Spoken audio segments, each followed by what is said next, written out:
Well, good morning. Thanks for joining us. I'm glad you're here. I know for some of you, maybe it's your first time or one of your first times coming.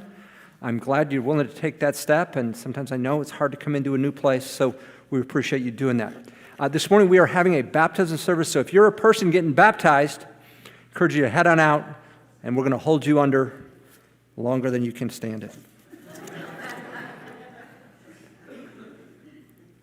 1994, Jim Collins and, did I welcome the people online for sharing? If you're joining us online, I forgot to welcome you. Welcome to. Now, 1994, Jim Collins and Jerry Porras put out the book Built to Last, and it was a study of which companies, which businesses endured, and which didn't do so well. And here's what they found. One of the things that made a business thrive was they understood their purpose. Because see, there's economic downturns, there's, don't like their product, this, that, the other, but which were the ones that made it? Well, they understood their purpose, and they didn't vary from that which they had committed themselves to.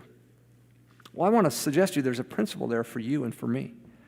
We need purpose, we need direction, we need to know what we're about, because life throws things at us. There's sicknesses, and there's job changes, and there's financial setbacks, and what is our purpose? What keeps us going in these things? Well, what's a purpose that's worth holding on to? Well, I think Jesus gives us one. It was his purpose when he was on earth, and I think his purpose could be our purpose and give us a reason to live. So if you got a Bible, if you'd open it to Luke chapter 19, we're going to start in verse 1, and we're going to go through verse 10, wrestling with this question: what was Jesus' purpose? What was Jesus' purpose? Now, as Lindsay mentioned in the highlights, we're taking 3 weeks to look at our vision, Christ in our community. That's what we're about.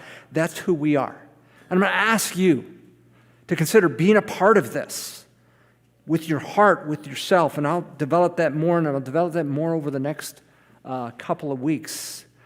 But for now, let's talk about Jesus' purpose. So he's a man on mission, verse 1. It says he entered Jericho and was passing through. Where's he going? He's passing through. Where's he going? He's going to Jerusalem. Why is he going to Jerusalem? He's going to die. Well, why would you do that? Because it's part of his purpose. It's part of his vision. It's part of his mission. See, if he didn't have that purpose down, it'd be very easy to think, I don't want that. There's not going to be nothing pleasant about that. But he's on his way to die to pay for your sin and mine, that rebellion, that us saying no to God.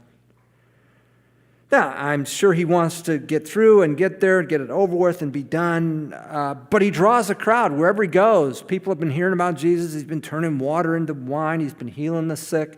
He's been stilling the storm. He's doing all kind of crazy. And there's something to him, so he draws a crowd. Verse 2, we meet one of the people who's part of that crowd. Verse 2, there was a man called by the name of Zacchaeus. He was a chief tax collector, and he was rich. Two things points out. He was a tax collector and he was rich. And I want to take those in inverse order. He was rich. Okay, we won't turn there, but in John 18, a rich guy, a rich ruler came to Jesus and said, hey, Jesus, what do I need to do to inherit eternal life? And Jesus said, well, keep the commands. And he listed a few, and the tax collector said, man, I do it all. I must be good. He said, you're good, but there's just one more little bit of thing. I want you to take all your possessions, all your wealth, sell it, give it to the poor, and follow me. And he can't do that. See, what Jesus was exposing is he's too tied to it. His riches own him. Jesus even made the comment after that, it's easier for a camel to go through the eye of a needle than it is for a rich person to come to Christ, and come to faith, because those possessions. And so he called that rich guy to give up stuff, and Zacchaeus is rich. Well, how's he going to interact with Zacchaeus' riches? Well, hang in there, we'll see. Other thing he said is Zacchaeus was a tax collector. Here's why that's a deal. Tax collectors were hated. Tax collectors were on the margin of society. Israel was an occupied land by Rome. And the tax collectors, they're working for Rome, and their tax, hey, pay up, and that money goes to Rome. That's not a real popular gig. And then they were lining their pockets by charging more, and they had the authority of the Roman government, so they're hated. Zacchaeus he's a chief tax collector, so that means he supervises tax collectors. But Jesus kind of specialized in people on the margin. We won't turn to look there, but in Luke 18, he told a parable in which a widow was the hero, and then he told a parable with a Pharisee and a tax collector in which the tax collector was the hero, and then he healed a blind person, and there was a bunch of children wanting to come to Jesus, and the disciples tried to shoo the children away. Jesus said, no, let the children come to me. Jesus majored in the marginalized. But Zacchaeus, he's really bad. Can you imagine somebody fundraising for Al-Qaeda or something? They wouldn't be real popular here in the United States. But that's what we got. We got somebody working for the opponent. Is Jesus really going to reach out and accept this guy? Well, Zacchaeus, he's trying to see Jesus. Verse 3, Zacchaeus was trying to see who Jesus was and was unable because of the crowd, for he was small in stature. And boy, the scholars play on that word. Does it mean he was short, or does it mean he was small in the society and the social standing? I think it means both. He's a little guy, couldn't see. Hey, will you make a way for me? No, I won't make a way for you. We hate you. But he wants to see Jesus. So what's he do? Verse 4, he ran on ahead and climbed up into a sycamore tree in order to see him, for he was about to pass through that way. Man, Zacchaeus, you're cashing in your dignity. Rich people don't climb trees. But Zacchaeus is desperate. He wants to see Jesus. How you doing? How desperate are you to see Jesus? What of your pride and dignity is getting in the way of you and me seeing Jesus? Oh, I can't be seen. I can't be seen like that. You get low enough, you'll cash in your dignity to see Jesus. That's where Zacchaeus is. But Jesus is a busy man. He's drawing crowds everywhere. You wonder I mean, Zacchaeus climbing a tree. He wants to see Jesus. How does Jesus respond? Verse 5, when Jesus came to the place, he looked up and said to him, Zacchaeus, hurry and come down, for today I must stay at your house. Stay at your house? That's an invitation to a relationship. Remember, Zacchaeus on the margin. Nobody wants anything to do with Zacchaeus. And now here's the man. Jesus, people are hearing about him. He's drawing the crowd. He's got all kinds of... And Zacchaeus says, I want to come to your house. I want to have a relationship with you. Nobody's ever said that to Zacchaeus. Most of us, I want you to get out of here. I want you to stay away. How does Zacchaeus respond? Here's how he responds, verse 6. And he hurried and came down and received him gladly. Jesus, you want me? You want to get? Oh, I'm in. I'm down. I'm in. I would say Zacchaeus is overwhelmed.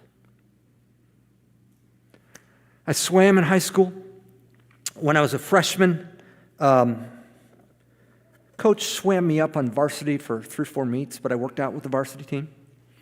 Most of the other meets, I'd swim sophomore, but I'd swim with the varsity some. And I remember we would swim Friday night, Saturday meets. Well, Friday night we'd swim and we'd go home. Saturday afternoon, we got time. There's nothing else. And I remember varsity swim teams going out to Burger King. That's juniors and seniors. They had 1 sophomore on it. And one of the guys says to me, hey, Andy, you want to go with us? I'm a freshman. And the juniors and seniors are inviting me. Do you want to go with you? You bet I was so jacked. They're inviting me into their group. Yes, I want to go. I didn't have a driver's license. I can't drive myself. My parents had driven me. They say to my parents, that's okay. We'll drop them off. Is that all right?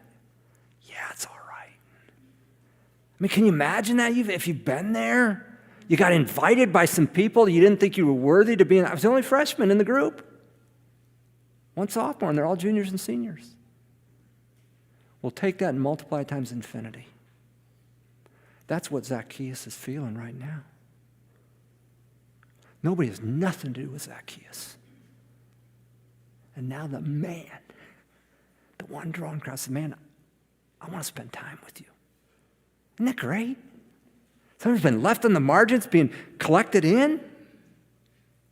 Not everybody's excited about that. Verse 7. When they, who's they, the leaders saw it, they all began to grumble, saying, he has gone to be the guest of a man who is a sinner. I can't believe. Again, Jesus he's got a reputation. He's doing something. And what you think kind of depends on the condition of your heart, but he's still in the storms. He turned water into wine. He's healing the sick. He's healing a guy blind from birth. Even somebody who was dead 4 days, healed him. So he's big news. But these religious leaders, they don't like it. Why? Because they got a different value system. See, the religious leaders took the Old Testament and they added 640 precepts. They said, you want to be good, you follow that law, you follow our law. And the Pharisees, they were good at being good. Man, they kept all the rules. They kept all the regulations. And then the system was, if you were pretty good, well, you got to be in the front row and coming to God. If you were average, you're kind of in the middle there. And you back row folks, man, you are losers. You are not keeping up. And you keep your distance. Because this is a work-based system. Along the way in his earthly ministry, Jesus got invited to the home of a Pharisee. And they're sitting down for dinner, and an uninvited guest shows up. It says that she was a sinner, probably a prostitute. And she starts crying on Jesus' feet and anointing his feet and wiping his feet with her hair. And the Pharisee thinks, God night, if he was a prophet, he wouldn't let her touch him. Jesus knows what he's thinking. That's how it is with Jesus. He knows your thoughts. And he tells him a story. He said, man, I got a little story for you. Go ahead. I got 2 debtors. One had 50 denarii and one had 500 denarii. The debtor, the guy who was owed the money, forgave them both. Who would love more? Well, the one with the bigger debt. Yeah, Jesus said, ding, ding, ding. You got that right. And what Jesus did is he made the bigger sinner the hero. And what he was doing is taking the value system and turning it on its head. It's not about your works. Your works fall short. You may be a little sinner. I may be a big sinner. But the mark's perfection. What you and I need is the grace of God offered through Christ. And you're not good enough. And man, the Pharisees didn't like this system. So they're grumbling. They're complaining. But Jesus doesn't care. And he's not worried about guilt by association. He'll hang out with this tax collector. He'll accept him as he is. Well, what kind of impact does that have? Here we go. Verse 8. Here's the impact. Zacchaeus stopped and said to the Lord, behold, half of my possessions I will give to the poor, and I've defrauded anyone of anything, I will give him back 4 times as much. Ooh, what's going on there? Well, understand that in the day, if you gave 20% to the poor, you were considered generous. Zacchaeus saying, I'm going to give 50%. And if you defrauded, you needed to pay him 120%. So if I defrauded you $100, I had to pay you $120. Zacchaeus saying, if I defrauded you $100, I'm going to do $400. I'm going 400%. What's happening? Well, Zacchaeus has met Jesus, and Jesus has a heart for the poor and the vulnerable. And Zacchaeus is saying, I'll turn my money loose, because if they matter to you, they matter to me. And Zacchaeus understands God is a God of justice, and if there's a wrong been done, it needs to make right. And it was the going thing was 120%. Zacchaeus said, I can do 400%. And what's crazy about this is, remember, Zacchaeus knowingly took on the role of tax collector, knowing that it would put him on the margin of society. Why? Because he could make a lot of money doing that. He cared more about money than his position in society. If I'm on the margin, so be it. Now he's just turning loose of his money. What happened? He met Jesus. That's what happened. And it radically changed his life. It affected his view of, get this, it's a big one, it affected his view of money. Just doesn't matter so much anymore because I met the Savior. Many of you, I know Jesus. I'm wondering what kind of an impact he's had in your life. Maybe it's the way you use your money. Maybe it's the way you use your time. Maybe it's, I'm going to forgive that person that I wouldn't have thought of forgiving because God has forgiven me an infinite debt. I'm going to move towards that person who irritates me. Why? Because Jesus moved towards me when I was a sinner. Jesus shows up in your life, he's going to make radical changes, just like he did with Zacchaeus. How has Christ intersected your life? Jesus' comment, verse 9, here it is. And Jesus said to him, today salvation has come to this house because he too is a son of Abraham. We need to be sure and understand what was going on. A son of Abraham. What did Abraham do? Abraham was a happy pagan, living a happy pagan's life, and God shows up, says, hey, dude, I want you to follow me. I want you to leave your homeland. I want you to go follow me. And Abraham says, okay. Genesis 15:6 says, Abraham believed and it was reckoned to him as righteousness. He took God at his word. And then God said to Abraham, man, I'm going to build a nation through you, but man, God, my wife and I, we haven't had a child, and I mean, we're really getting old. I need you to keep trusting me. Still haven't had one, God. I need you to keep trusting me. Still haven't had one. I need you to keep trusting me. Abraham believed God, took him at his word. And that's what Jesus is noting here. Zacchaeus is following in that lineage. He's become a person of faith. And the giving away of money, that's just a symptom of the faith. I was on the margin. And God accepted me. I took him at his word. He forgave my sin. I'm now a child of Abraham, a child of God. And it affected his life. What went down here, man? I just passed through the city, just getting a meal. What was this about? Well, here's what it's about. Verse 10. For the Son of Man has come to seek and to save that which was lost. See, Jesus did all this. He's going through to Jerusalem to die, and he's stopping, he's calling Zacchaeus out of the tree. It was all about this mission to connect those who are disconnected back to God. See, all of us pushed back against God. God had a place, a rightful rule, and a relationship, and we said, no, I think I'll do my own thing. That's an eternal separation. Jesus died and rose again to bridge that gap. See, we ask this question, what was Jesus' purpose? Here's what I'd say. Jesus came to connect the disconnected with God. Jesus came to connect the disconnected with God. You know, when we say being Christ in our community, that's what we're talking about.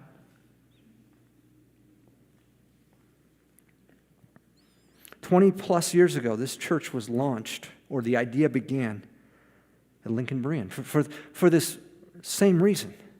Jesus came to connect the disconnected with God. The leadership there thought, you know, there's a line, kind of psychological at O Street. There's people coming from the Highlands and Seward and Fallbrook and wherever, and it's a long way to go. And to invite your neighbor, we think the mission of God, the purpose of Jesus would be best served with a church on the north side. So I'd been on staff about a year at Lincoln Berean, and the senior pastor there was a guy named Brian Clark. And Brian's a pretty quiet guy, and in a year, I don't think he said 10 words to me. And then one day I get an email. Lunch, September 12th, I don't know what day it was.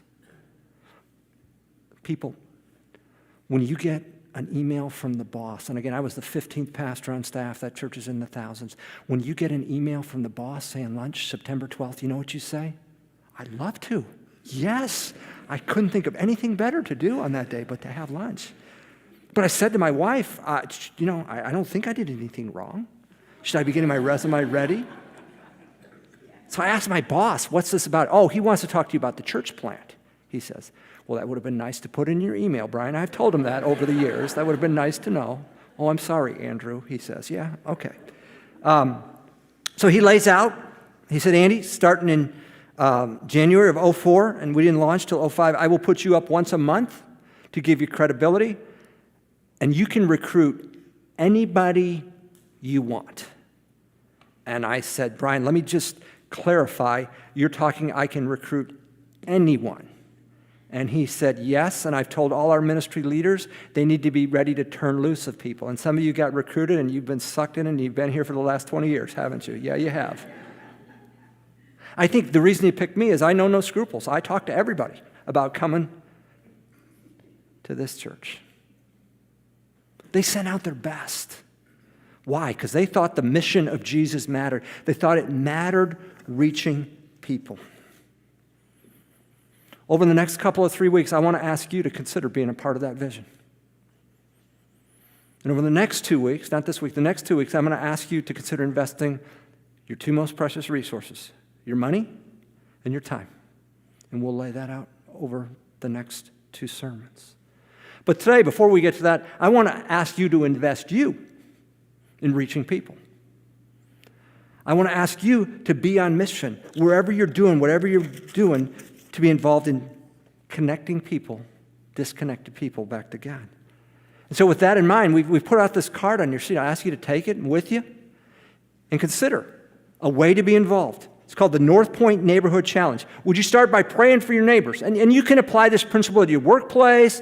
You can apply it on your baseball team, wherever. But for the sake, we talked about neighborhood. And then you said, I'm going to pray, and how am I going to remind myself? Would you fill that in?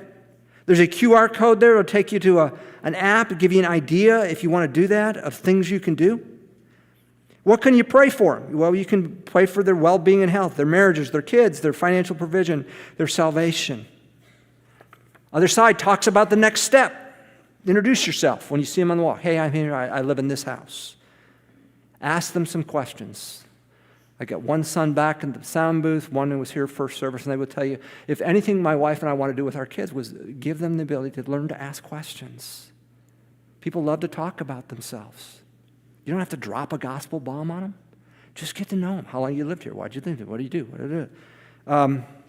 Remember their name next time and say hi. Offer to help a neighbor with a project.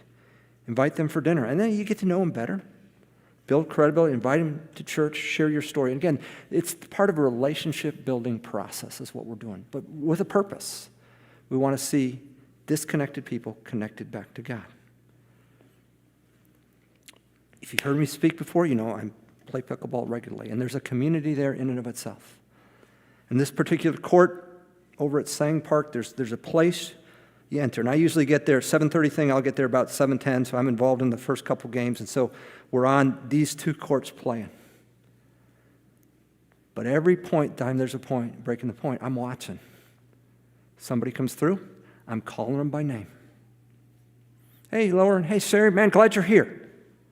Hey, Don, good to see you. What's my point? We can be on mission, whatever we're doing. I'm trying to say to these people, I see you. So we'll have 20, 25 people playing on 4 courts, so that means you got 16 and you play and you come off. And again, you get to ask questions. An easy question for pickleball is, how long have you been playing pickleball? How'd you get started? Oh, I got started when I retired. Oh, you retired. What'd you retire from? What's my point? Wherever we are, wherever we can do it, we can be living out these principles, being on mission. Why? Because we have a purpose. To be involved in God's work. It's God's work ultimately, but He's using us of seeing disconnected people connected back to God. That's what we're about. We stated Christ in our community, but this is what's driving it, this purpose, this mission. So before we talk about money and time, which we will talk about the next 2 weeks, I want to ask you to say, I want to be in on this. I don't want you to write a check and then be done with it. I don't want you to serve an hour here or there and be done with it. Would you be part of reaching people for the glory of God? Movie Castaway stars Tom Hanks. He's a FedEx guy who his plane goes down, and they assume they're all lost, but he survives. He ends up on an island. A few packages float in with him, and he's there for 4 years. I'm telescoping the story real quickly. He makes this makeshift thing after 4 years, and along comes a boat, and it finds him, and it takes him back to civilization. The end of the movie is this. He's looking for an address at a house, and he carries a package there. Knock, knock, knock, knocks on the door. No one's there. He leaves the package, and he leaves a note on it. And this is what he says. This package saved my life. What's he mean? That package gave him a purpose. Those 4 years he was on the island, wondering if he'd ever get off. What's the point? I'm going to deliver this package. That's a few years late, 5 years late, a little late on the package. But it had purpose. And he was marooned on an island. He didn't know what to do, where to go. This package, this purpose kept him going. Life can throw some stuff, hard stuff our way. But if we're rooted in a purpose, like those companies and built to last, we can stay the course because we know who we are and we know why we exist. Jesus' purpose, it was to connect disconnected people back to God.